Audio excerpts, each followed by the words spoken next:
Mostrar aqui como que é o criatório. Não sei se eu já fiz isso pra você. Aqui é uma parte, certo? Aqui a maioria das sêmias que eu deixei separado aqui foi as que eu peguei com o Fernando. Então, aqui coloquei o controle de temperatura.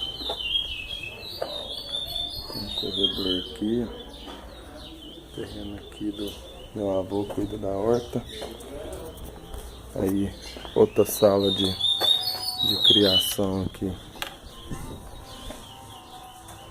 que é evitar de entrar formiga. Porta com duas borrachas, duas portas, né? E aqui fica essa parte, ó, do telhado. Aqui manta térmica aqui, ó.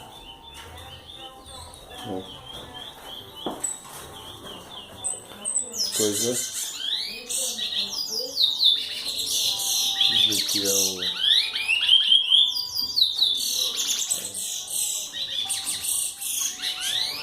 tô querendo engalar aqui. Ó. Aqui o Flecha galou de manhã a violeira. Vem lá do Marquinhos. Aí tá em cima aí. Certo? E coloquei aqui pra de vez em quando eu ponho uns galador aqui de frente pra ver as fêmeas galas vazias.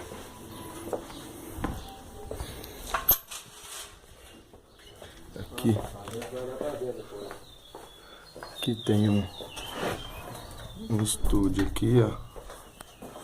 Nem fechei não, as portas lá tá abertas.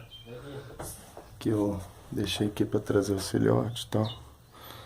Meio bagunçado aqui porque eu praticamente não tô usando aqui.